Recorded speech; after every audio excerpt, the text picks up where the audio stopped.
Bonjour les étudiants, ici Père Stéphane Pigam, je serai votre guide pour ce cours pendant à peu près 13 semaines sur le sujet de l'art de l'icône. Alors, vous savez, j'espère, que sinon vous allez l'apprendre au cours de notre temps ensemble, que ce que nous appelons aujourd'hui les icônes, telles que nous les connaissons aujourd'hui dans les églises orthodoxes et ailleurs, ne sont pas des images qui sont tombées du ciel avec Moïse ou créées au début du christianisme. Il y a une longue histoire derrière et un long développement pendant 20 siècles. Alors, nous allons commencer notre cours avec l'histoire de cette icône, cette tradition iconographique. Et cette première session sera pour les siècles les plus anciens, les 3 premiers siècles, la période de l'art paléo-chrétien.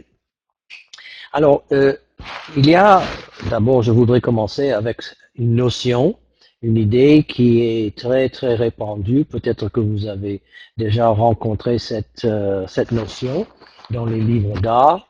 Et ça s'appelle la théorie. Je dis théorie parce que moi, je pense que ce n'est pas vrai, cette théorie. J'ai passé beaucoup de temps et beaucoup d'études à essayer de déconstruire cette notion. C'est l'hostilité des paléochrétiens envers les images. Si vous lisez dans presque n'importe quel livre d'art chrétien, vous allez rencontrer cette notion que les premiers chrétiens étaient hostiles aux images et qu'il y avait un changement dans l'histoire de l'Église vers autour du 3e siècle, 4e siècle, pendant cette première période paléochrétienne, et qu'ils ont oublié, les chrétiens ont oublié l'interdiction du 2e commandement, et ils ont adopté peu à peu les images qu'ils ont trouvées dans la culture gréco-romaine. Ils ont adopté ces images, les changeant, pour complètement oublier le 2e commandement. Et à partir de ce changement, la tradition iconographique des chrétiens ont pris un grand essor, et ceux qui prônent cette notion de l'hostilité des premiers chrétiens envers les images disent que c'était seulement peut-être à l'époque de l'iconoclasme byzantin, ou plutôt à la réforme protestante du XVIe siècle, qu'on a essayé de rétablir la pureté, disons, la pureté du christianisme des premiers siècles, en abolissant ou en modifiant profondément l'attitude envers les images. Alors, c'est très important de noter et d'avoir en tête cette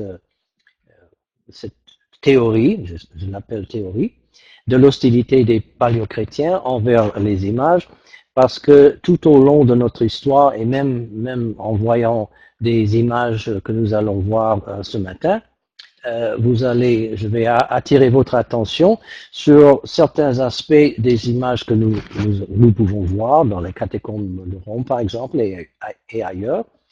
Si cette théorie de l'hostilité des paléochrétiens envers les images, si ça tient la route, ou est-ce qu'il faut vraiment réévaluer l'idée de cette théorie?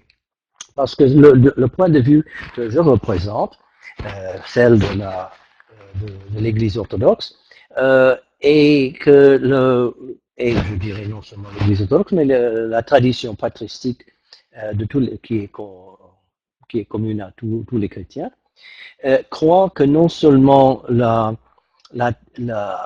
sentiment ou l'attitude envers les images est positive, qui remonte aux apôtres, mais il y a aussi une intuition que la production des images aussi remonte au premier siècle, l'époque des apôtres.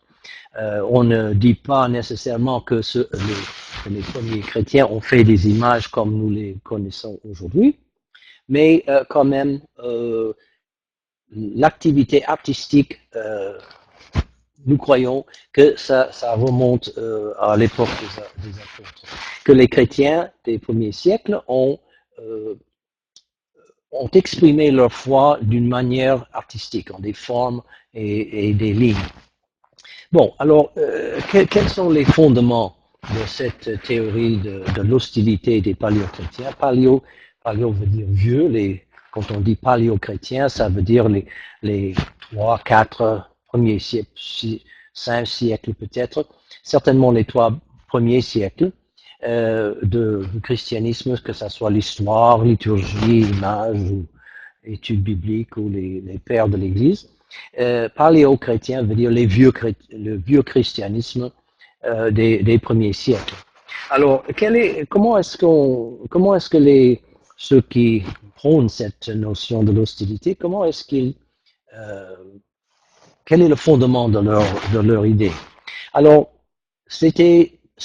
la base, c'est que les Juifs, encore c'est eux qui parlent, les Juifs étaient contre les images, et nous lisons dans l'Ancien Testament toutes les histoires de comment les prophètes ont prêché contre les idoles, et le deuxième commandement, et comment Israël n'a jamais fait, on suppose, pour le moment on n'a pas encore trouvé les images du contraire, les Israélites n'ont jamais fait une image, une idole, une statue, une peinture de Yahvé.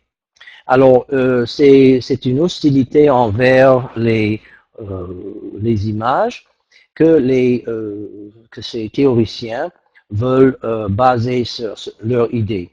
Alors, quand on pense qui étaient les premiers chrétiens, alors ils étaient des convertis juifs dans les actes et les premiers siècles, à peu près les premiers 2 siècles. Beaucoup de chrétiens étaient des convertis juifs, ou s'ils n'étaient pas convertis littéralement des juifs par le sang, ils étaient certainement dans la mouvance, dans les idées d'Israël et du judaïsme.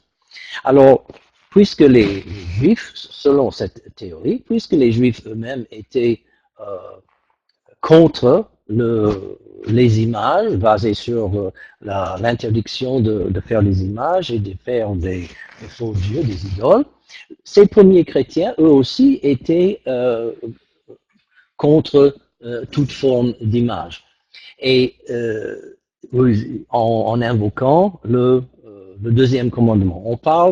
Il y a 2 mots importants ici.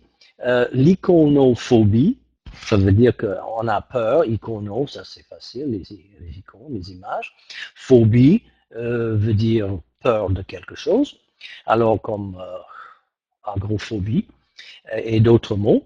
Alors les Juifs et les premiers chrétiens étaient iconophobes. Ça fait par principe, parce qu'ils voyaient toutes les images, quelles que soient les images, comme une idole. Et bon, l'autre mot important, c'est aniconie.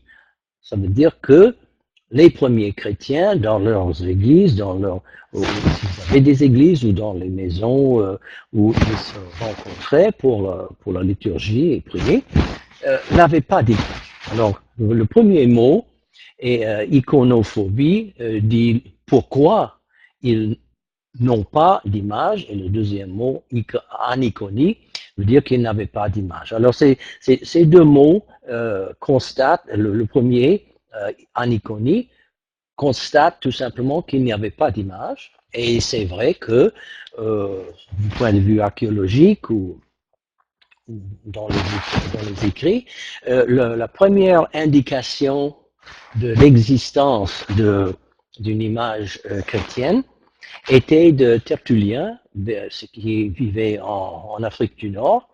Il était un chrétien latin et il a écrit plusieurs choses.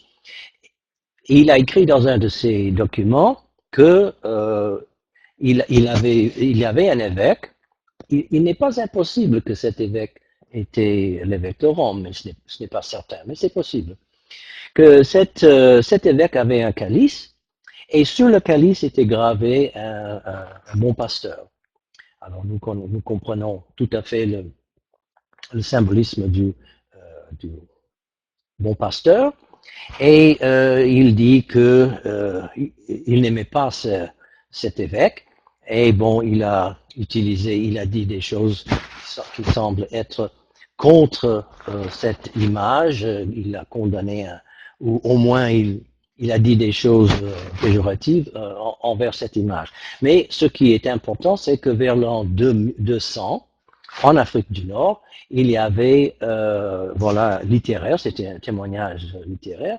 Nous n'avons pas cette image, nous n'avons pas trouvé un calice avec une telle image symbole sur lui. La seule chose que nous ayons, c'est le témoignage littéraire de Tertullien que cette image existait à peu près à l'an 200. Alors avant cette date 200, disons de 33, la mort et la résurrection du Christ, jusqu'à cette date, nous n'avons aucune indication que les chrétiens faisaient des images ou qu'ils les commandaient. Où il y avait des artistes chrétiens. Et le Nouveau Testament, nous savons très bien que dans le Nouveau Testament, il n'y a absolument rien qui indique que les premiers chrétiens apostoliques faisaient des images. Alors, les théoriciens de l'hostilité des premiers chrétiens aux images s'appuient sur ce silence, non seulement dans les textes, mais aussi dans l'archéologie. Il n'y a pas de monuments qui peuvent être certainement datés du 1er et 2e siècle, qui montrent que les premiers chrétiens faisaient des images. Alors, si pour ceux qui veulent prêcher, disons, ou prôner la théorie contraire, que les premiers chrétiens, dès la période apostolique, étaient pro-image et qu'ils ont utilisé l'art ou des symboles d'une manière ou d'une autre pour représenter, expliquer leur foi. Nous avons ce problème de dire, bon, d'expliquer pourquoi ce silence, pourquoi il n'y a pas de monuments archéologiques, artistiques, et pourquoi on ne parle pas de cette tradition artistique dans les plusieurs écrits. Nous avons plusieurs écrits de cette période. Pourquoi ce silence? Bon, ça c'est un problème que nous avons, moi j'ai d'expliquer ce silence. On peut dire que, et c'est tout à fait vrai, nous ne savons pas du tout à quel moment, à quelle date, et à quel endroit les chrétiens, pour la première fois, ont dessiné quelque chose, ont commandé une image. Il y a plusieurs traditions, mais qui sont les textes qui parlent de ces traditions. Par exemple, Saint Luc, qui a peint la première image de la Mère de Dieu et du Christ, l'enfant. Il y a d'autres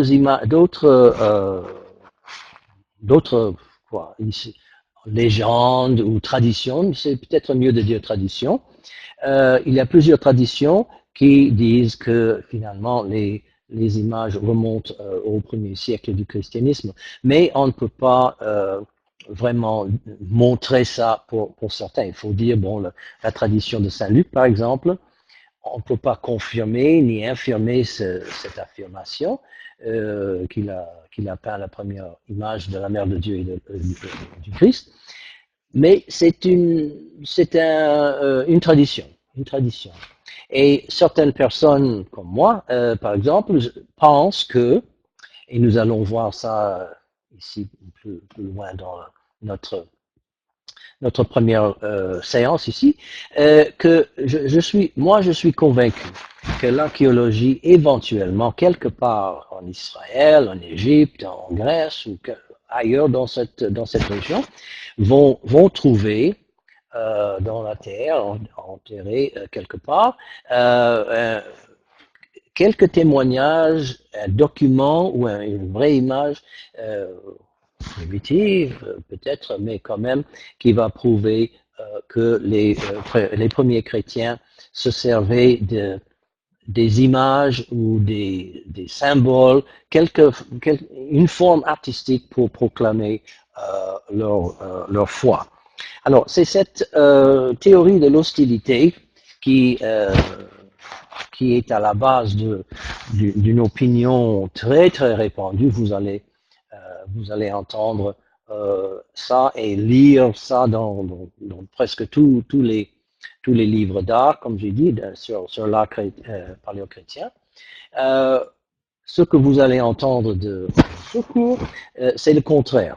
Je pense que tout à fait ce n'est pas vrai, et que l'archéologie, et on va voir certaines images que les archéologues ont trouvées, qui repoussent la date de la production des images dans un contexte chrétien et même dans un contexte juif jusqu'à très loin.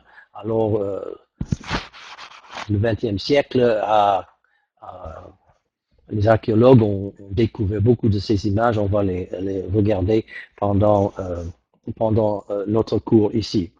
Alors, oui. Regardons d'abord notre première diaporama. J'ai fait plusieurs diaporamas pendant mes cours et d'autres occasions pour montrer. Finalement, c'est un cours sur les images.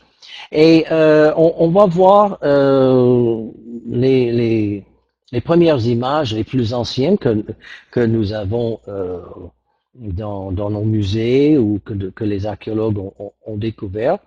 Et bon, alors ça c'est notre période paléochrétienne, du premier, le temps du Christ et les apôtres, jusqu'au IVe siècle, à l'époque de Constantin le Grand, celui qui a été le premier empereur chrétien, et beaucoup de choses ont changé après ça dans son temps. Alors, nous allons voir certaines images de cette première période. Alors, je vous montre ici une première image. Voilà. Il y a plusieurs catégories des images du premier temps, ces premiers siècles, et il y a des symboles. Alors, symbole, ça veut dire quoi ça? Alors, symbole, bon, il y a certainement plusieurs définitions du mot symbole, mais ici, pour nous, dans notre cours, je vais utiliser ce mot pour une chose, une image.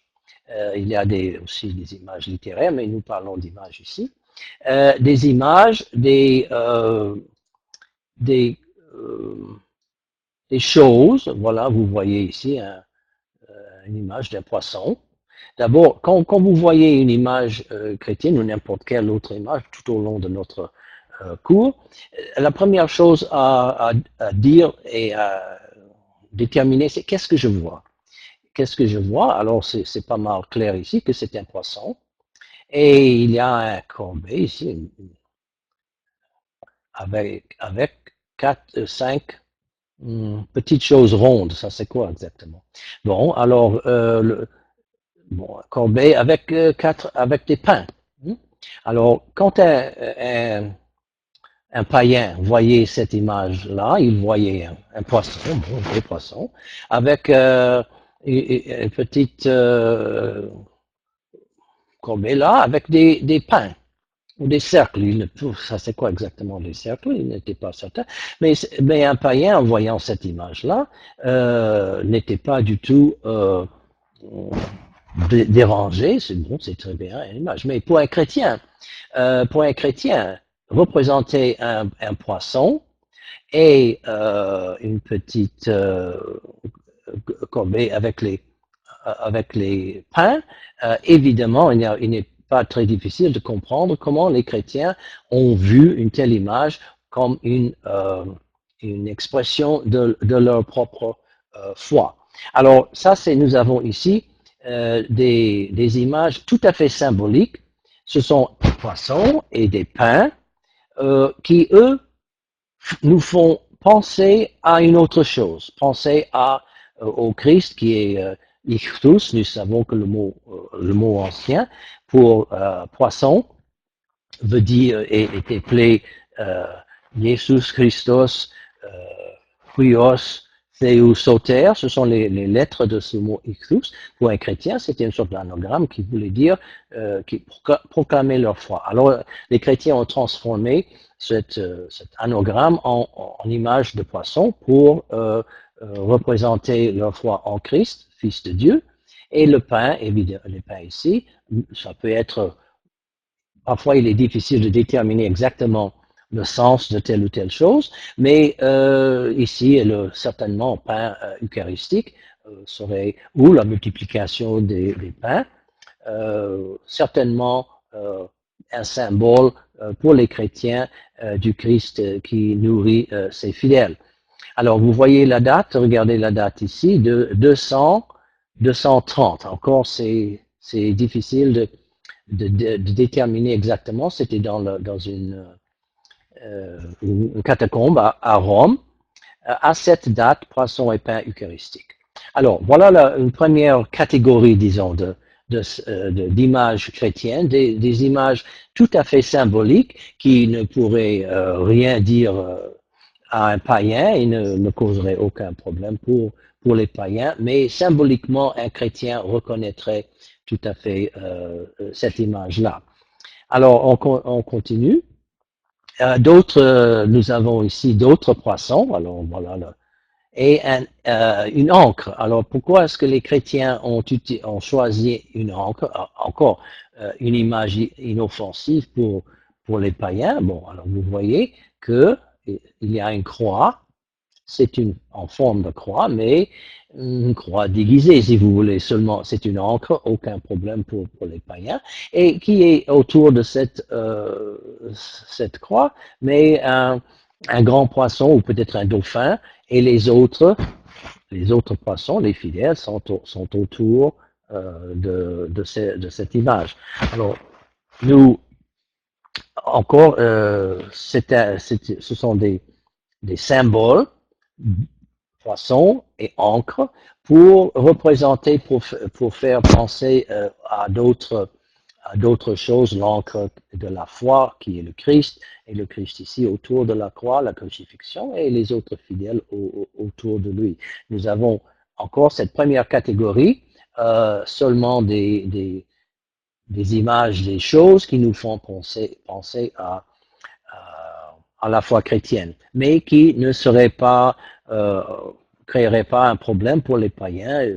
Ça serait, un païen pourrait voir cette image-là ou l'autre et penser, bon, alors c'est une image des poissons et un encre, aucun problème.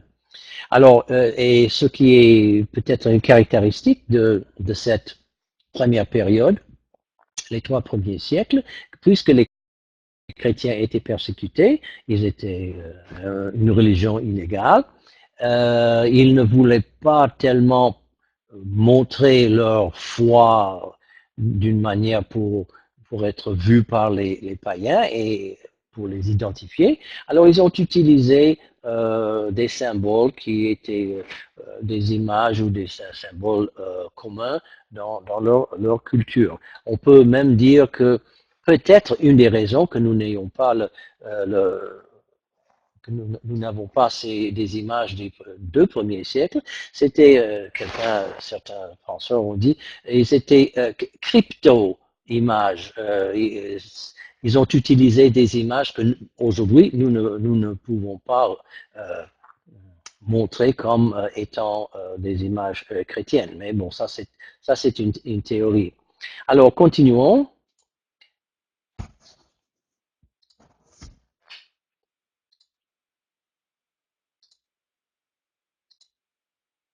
Alors, il y a une autre sorte de d'images. Ce sont des sarcophages. Vous voyez ici sarcophage de Livia Primitiva au Louvre à Paris, 3e siècle.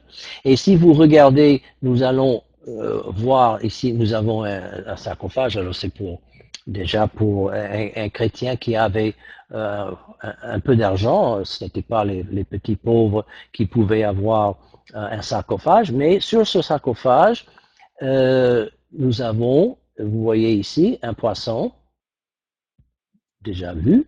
De l'autre côté, encre, comme nous avons déjà vu. Et nous avons au milieu, c'est le bon pasteur. Alors, le bon pasteur, nous avons, ça c'est une introduction d'une nouvelle sorte d'image, toujours symbolique, cette fois anthropomorphe, ça veut dire en forme d'homme. Ici, on peut dire que les poissons, encre, même les, les agneaux là, sont des images ananthropomorphiques, ça veut dire pas dans une forme humaine, mais nous avons une introduction, une autre sorte d'image, les symboles qui sont en forme d'homme. Alors, si on regarde toutes les images du bon pasteur, on ne peut pas dire que c'est le Christ. On dit que c'était tout simplement un homme qui porte, un berger qui porte une brebis ici, mais c'est encore pour un païen, pas grand-chose. Bon, c'était déjà une image bien connue dans l'Antiquité, et un poisson avec une encre. Bon, alors, ce n'était pas un païen ne reconnaîtrait pas nécessairement que ce sarcophage était un sarcophage d'un chrétien. Mais nous avons ici les deux sortes de symboles en forme humaine et pas en forme humaine. Alors il y a les deux mots un peu techniques, anthropomorphique en forme d'homme ici, et ananthropomorphique qui n'est pas dans une autre forme autre que humaine.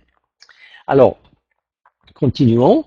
Voilà, pour vous montrer que cette image du bon pasteur était déjà connue dans la culture gréco-romaine, et c'était Hermès Cryophoros, Phoros, celui qui porte quelque chose, il porte un brebis, voilà ici.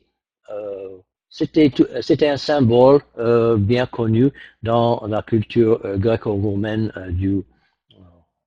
de l'Antiquité, et ça montre une idée que les chrétiens, pour représenter leur foi, ont vu dans leur culture, ils ont vu les formes des images qui avaient un autre sens dans le paganisme, dans la culture gréco-romaine, mais qui aussi pouvaient représenter un élément de leur propre foi. Alors, le bon pasteur, ce n'est pas difficile pour comprendre que les chrétiens ont dit, bon, le Christ, en lisant les évangiles, le Christ est le bon pasteur, alors ils ont adopté cette forme, ils ont vidé la forme du sens païen, et ils ont inséré et rempli l'image d'un sens, d'une interprétation chrétienne. Et nous avons plusieurs exemples de ça dans cette période paléochrétienne, où les chrétiens utilisaient des symboles qui n'étaient pas en soi chrétiennes, mais où ils ont adopté une forme déjà existante dans la culture. Alors, c'est important aussi de noter ce mot-là. Ils ont adopté, alors il y a deux verbes ici, ils ont adopté au début des formes déjà existantes, et ils ont adapté, ensuite, après les avoir adoptées, ils ont adapté ces images et l'ont changé avec des changements tout au long du développement. Ils ont adapté ces images et les ont changées. Ces deux mots sont importants. L'adoption, ça veut dire prendre quelque chose, une image qui existait déjà dans le paganisme, qui pouvaient servir comme image chrétienne. Ils ont adopté ces images et ensuite, une fois adoptées, ils ont adapté en changeant les formes elles-mêmes pour mieux exprimer leur propre foi. Alors voilà, tout à fait, nous avons ici le bon pasteur, marbre, peut-être vers l'an de 80, on n'est pas tout à fait certain, mais ces images que les archéologues ont trouvées, est-ce que c'est une image chrétienne ou des images païennes? On a un peu tendance à dire que ce sont des images chrétiennes à cause de l'endroit, pas à cause de la forme elle-même, mais à cause de l'endroit où elles avaient été découvertes. On pense que c'était un contexte chrétien, donc on identifie avec plus ou moins de plus ou moins certain de l'interprétation à cause du contexte où ces images, ces petites statuettes avaient été découvertes.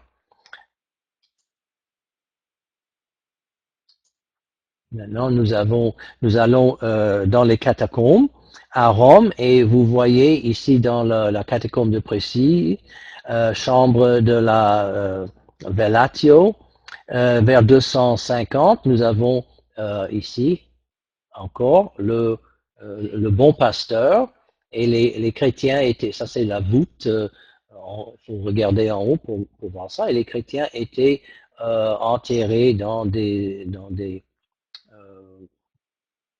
espaces ici des quatre côtés. Mais voilà, le bon pasteur, une image innocente, sans problème pour le paganisme, mais aussi pour les chrétiens.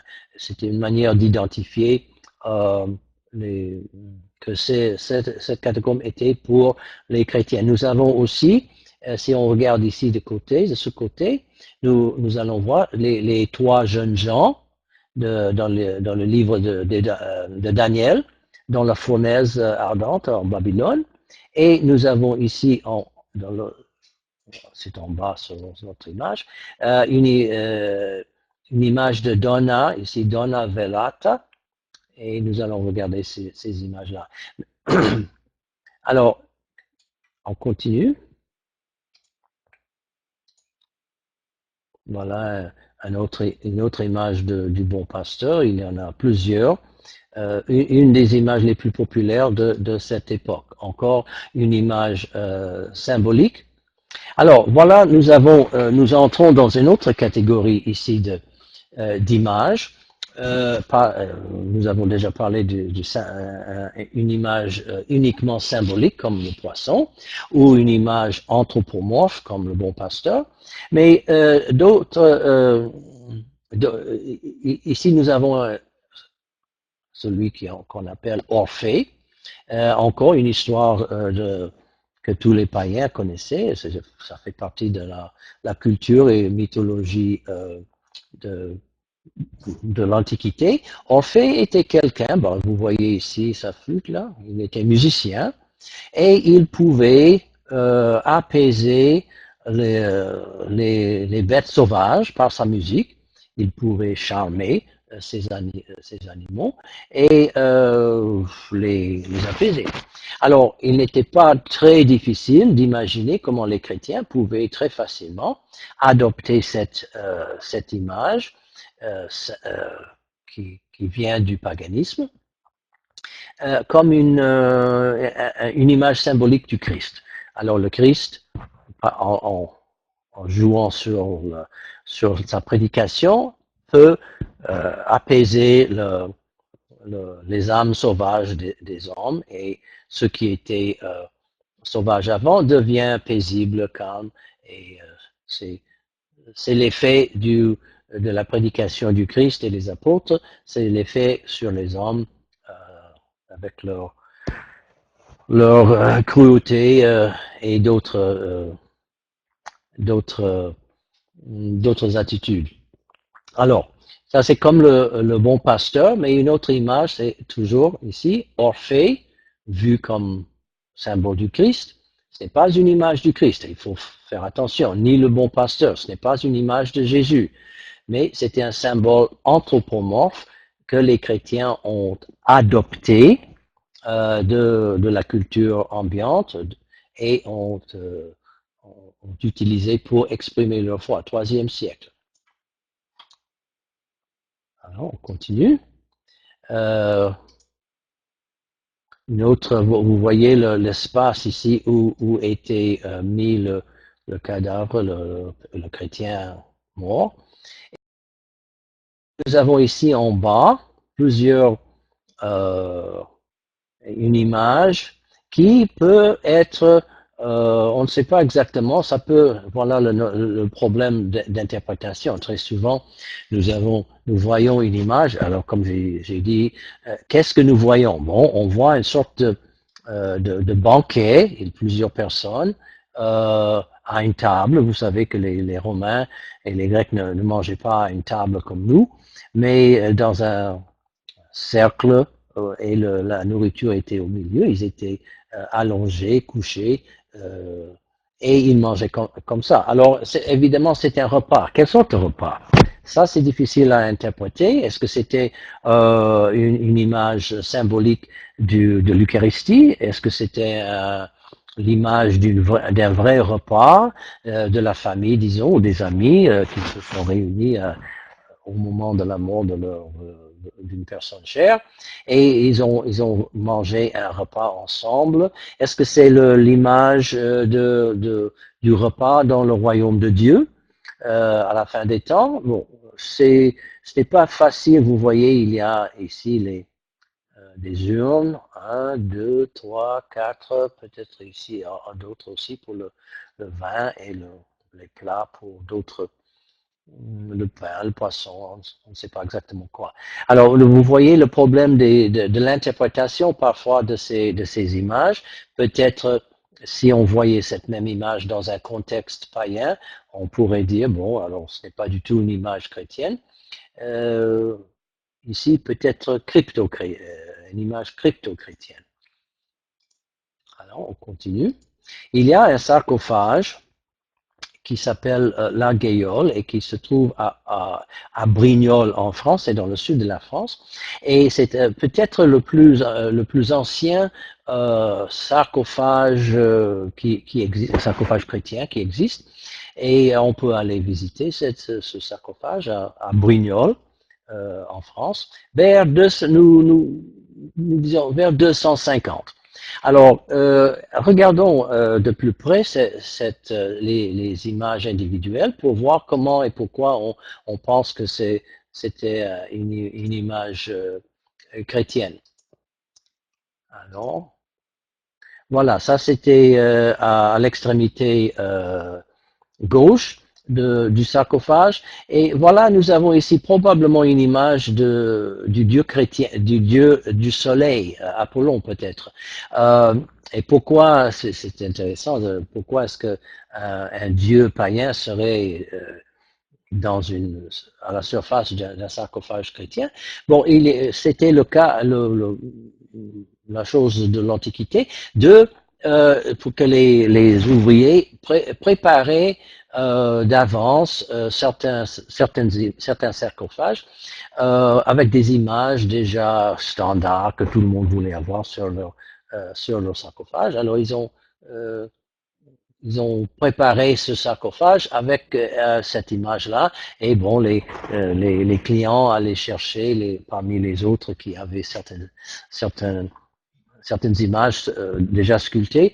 Mais bon, alors il ne faut pas prendre ça comme une affirmation que les chrétiens adorer Apollon. Mais voilà, on voyait ici un pêcheur, voilà une rivière, voilà le poisson et sa ligne, et voilà celui qui pêche. Alors, dans un contexte chrétien, les autres images contexte chrétien vont nous montrer que, bon, alors, ce qui est, le Christ a dit aux apôtres, je suis un pêcheur d'hommes. Alors, une image qui pourrait facilement être interprétée comme une image chrétienne de celui qui prêche pour chercher des poissons, les hommes. Alors voilà une autre image, voilà le pêcheur ici avec le poisson, et on va vers la droite et nous avons ici des brebis, voilà une ancre qui est tout à fait caractéristique de l'art chrétien, et un arbre, peut-être l'arbre dans le paradis, avec un oiseau qui pourrait peut-être, encore, ça peut avoir plusieurs interprétations, l'oiseau de Saint-Esprit ou l'oiseau que Noé a laissé partir pour aller chercher une branche d'olivier. Alors, mais c'est voilà maintenant avec ces images-là, on entre plus directement dans des symboles chrétiens. On continue avec la guéole. Et voilà, nous avons le bon pasteur ici. De l'autre côté, encore un autre arbre qui pourrait être l'arbre. Il y avait deux arbres dans le paradis. Et nous avons ici peut-être un personnage assis tenant un sceptre qui pourrait symboliser le lieu où se passe la scène. Voilà, encore un peu comme dans l'autre bout, une image déjà sculptée pour les clients. Alors, et voilà. Alors, cette image-là de la guéole était le premier, nous pensons, être le premier sarcophage avec des images symboliques. Nous avons ici un autre sarcophage qui est cette fois païen, mais regardons ici ce symbole, ça va être Endymion, celui qui était tellement beau que une déesse voulait l'endormir et préserver sa beauté pour toujours.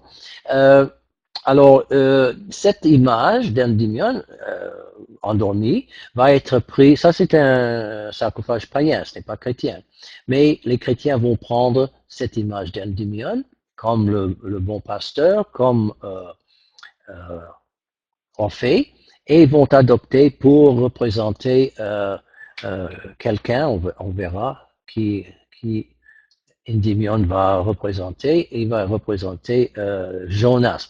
Alors voilà une autre sarcophage de Velletri, quelle date? Vers 250, 300. Et qu'est-ce que nous avons? On peut regarder ici, voilà, Adam et Ève. Adam et Ève.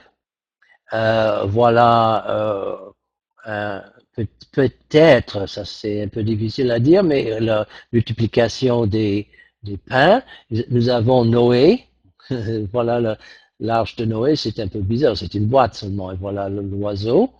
Ici de côté, vous devriez pouvoir reconnaître Daniel parmi les lions.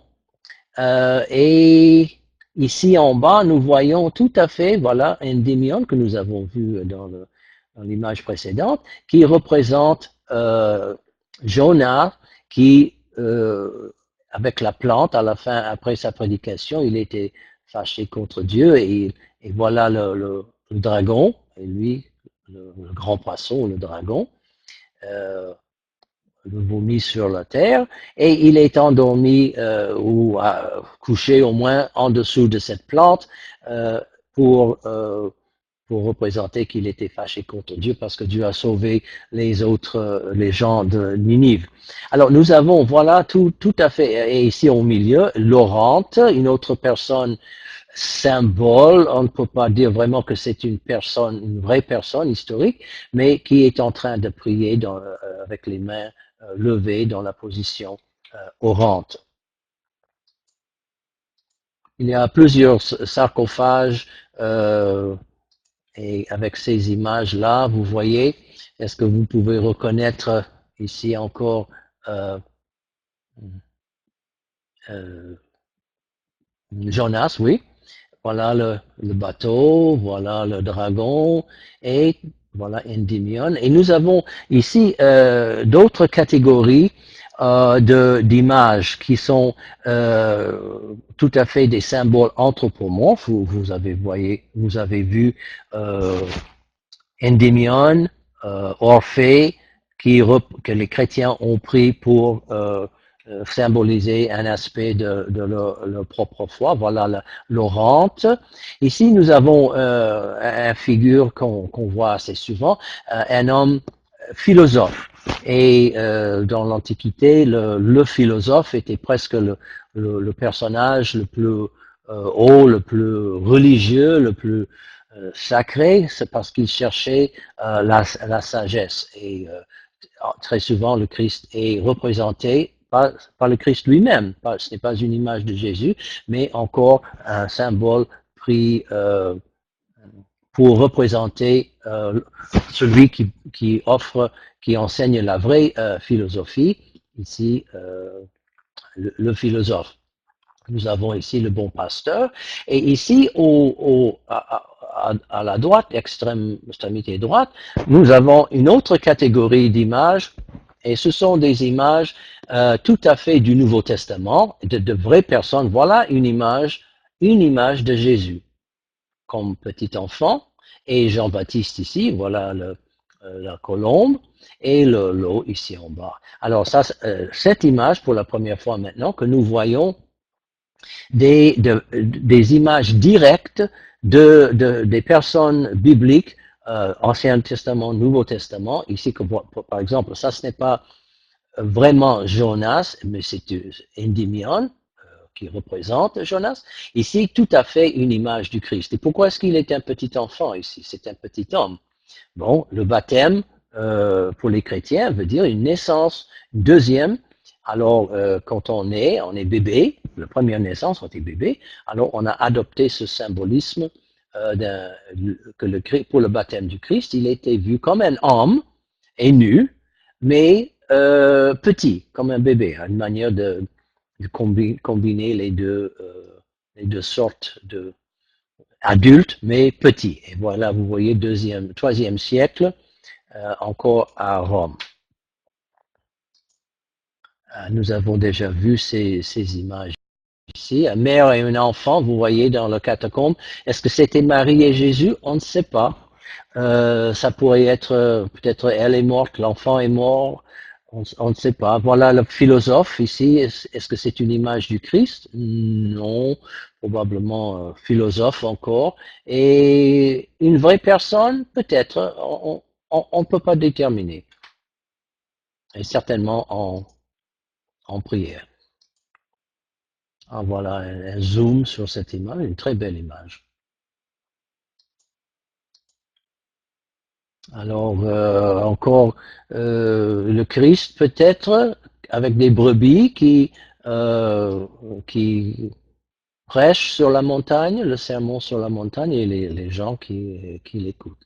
Alors, à cause du représentation de la scène du Christ sur la montagne, on peut dire que ça, c'est vraiment une image de Jésus. Symboliquement ici représenté, les gens qui écoutent. Une autre, on va passer. Voilà, nous avons encore cette image-là. Ah, je pense que j'ai cliqué sur, je me suis trompé de bouton ici.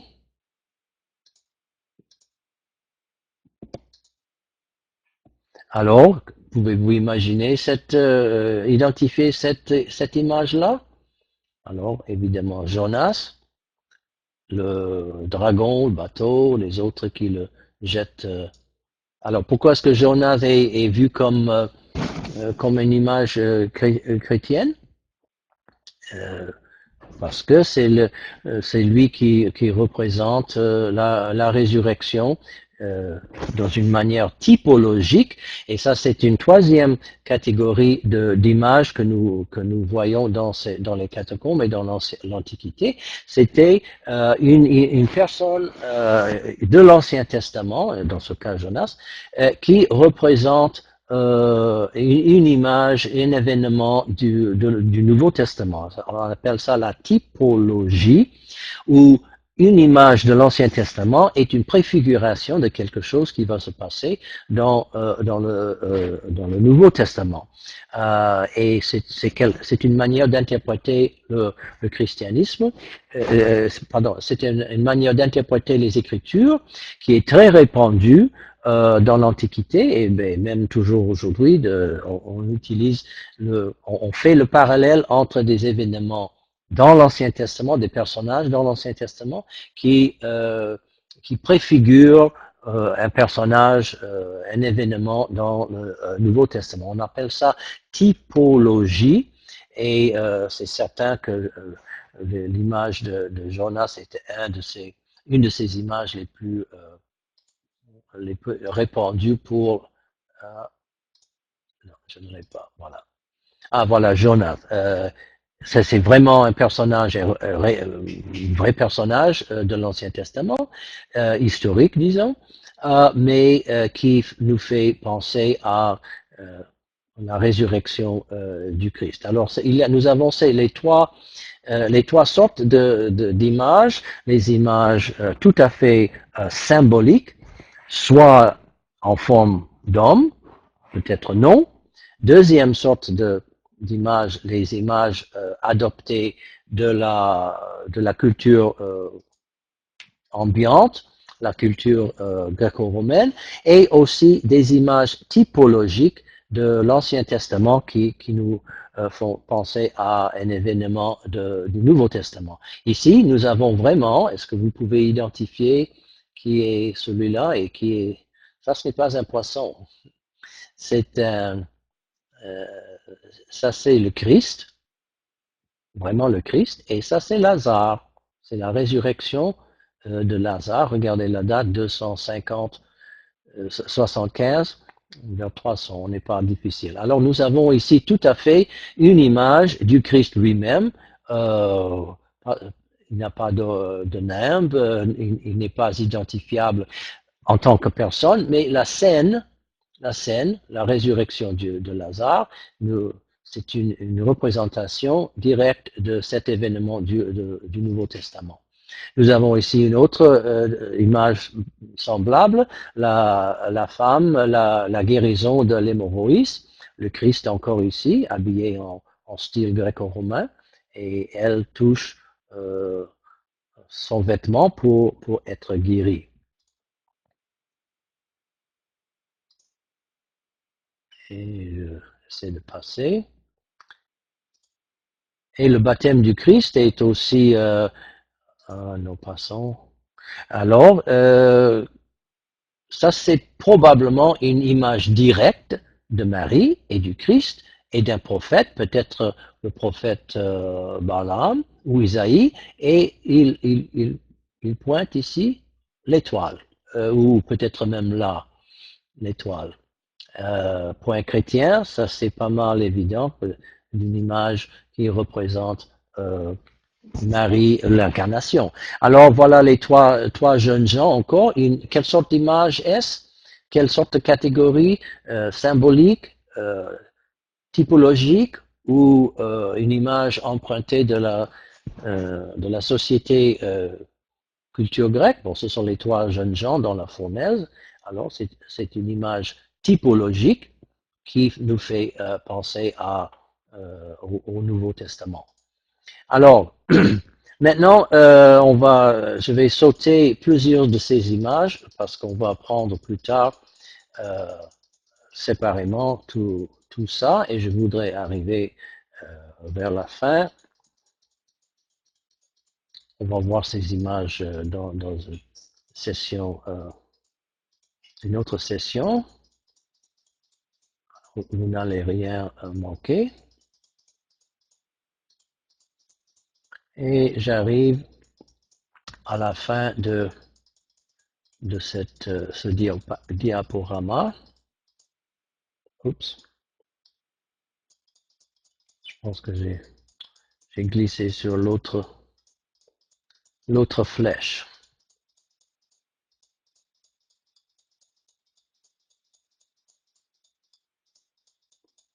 Et on devrait arriver. Alors,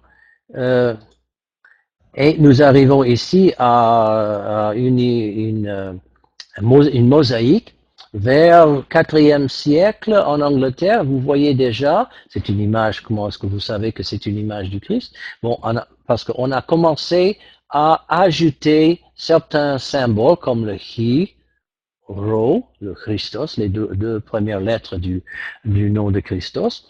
Et nous pouvons, ça a été trouvé en mosaïque de pavement en Angleterre, 4e siècle. Déjà, la Bretagne était, il y avait des chrétiens là, et ils ont fait cette mosaïque qui devient de plus en plus identifiable en tant que chrétien. On va ajouter des symboles dans la période après. On va ajouter des symboles pour passer disons, de la clandestinité, les images un peu ambiguës, vers des symboles ou des éléments, des traits qui vont de plus en plus identifier ces personnages comme vraiment chrétienne. Et ici, nous allons, une chose très intéressante, nous avons un médaillon de bronze et de 3e siècle déjà, ça c'est très important. Et il n'est pas impossible que ces deux personnages, Saint-Pierre ici et Saint-Paul là, que ce sont vraiment leurs traits caractéristiques, le trait physique. Parce que si vous connaissez ces images, cette forme de Saint-Pierre avec une barbe courte et des cheveux courts bouclés, et Saint-Paul, un peu chauve ici, un visage long et une barbe pointue, nous allons voir que pendant presque, et même aujourd'hui, nous avons cette même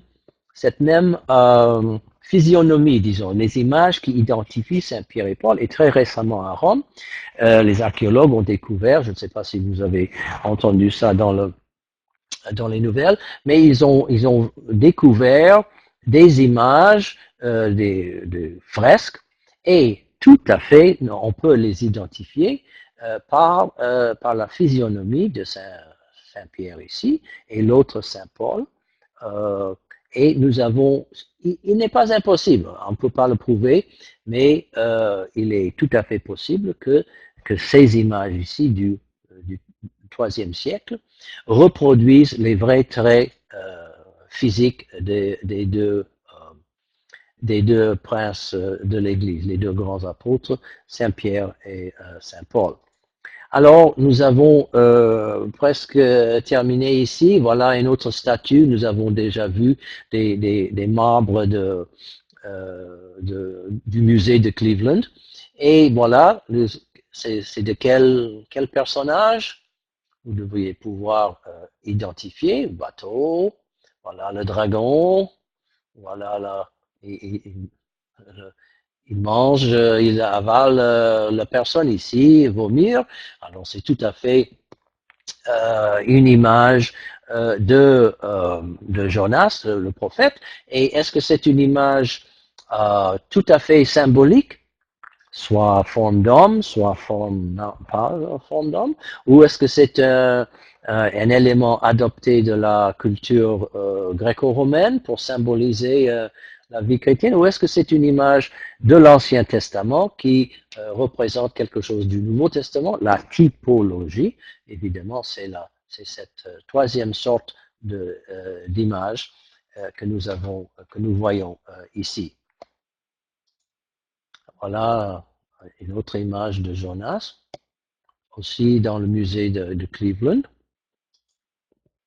Et je dois vous dire, c'est la fin de notre première session. Vous pouvez pleurer si vous voulez, ou vous pouvez applaudir encore comme vous voulez. Merci et à la prochaine.